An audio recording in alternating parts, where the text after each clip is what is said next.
The Independent Television Festival, or ITVFest, blew through Manchester for 5 days last week, bringing hundreds of television producers, creative artists, and other industry members into the area.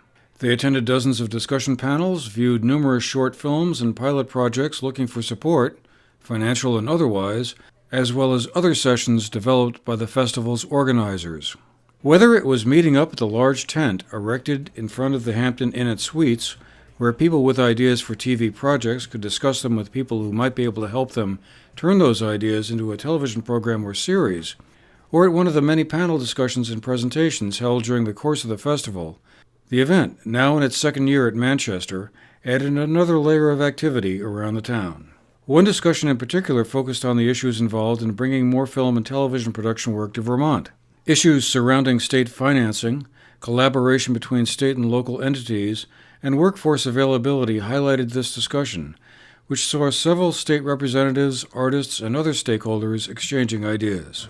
Right. I think we have to look at what we do offer first, and that is we have a beautiful location that's diverse.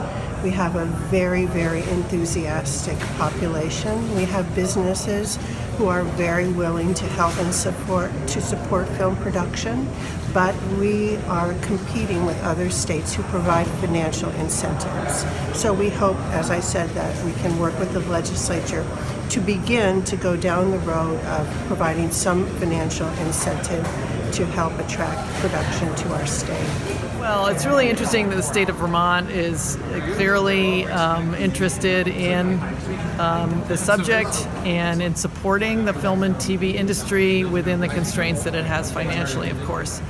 And some of the things that we're hearing in these sessions is that there's a lot of local support and local services and local talent that could be applied to this industry, but people don't necessarily know about it outside the region. And also that there's no centralized agency like a film board that would be able to oversee the impact of large film projects to an area of Vermont, and also to facilitate getting permits. Like right now, here in this, everything is town by town. Right? So you would have to go to the select board in this town, that town, this town, and that town to get all your different permits. And that's something that perhaps people who are coming looking for places to film are not necessarily going to want to go through all of that. I would say the biggest takeaway that happened in each one of the focus groups was the need for connection. People are not aware of who's working where in the state. They're not aware of what industry or what business they're in. There are small businesses in Vermont all over the state that work in the industry that people aren't aware of.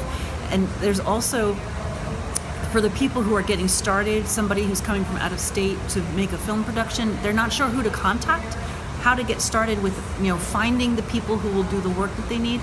So there's a definite need for communication and networking and connection. That was the overall thing that I learned. The other thing I learned was that our workforce that we have, the college students that we're training and the existing workforce that we have, we need to raise their profile so that people understand that we have world-class professionals living here in Vermont, and we have students and people starting out in their careers who really want to get started and build their resumes and do work. And people are not necessarily aware that we have a critical mass of workforce in the industry here in Vermont. The 5-day event ended on Sunday with a gala awards night held at the Maple Street School, where some of the outstanding television pilot projects received recognition. For the GNAT-TV News Project, I'm Andrew McKeever.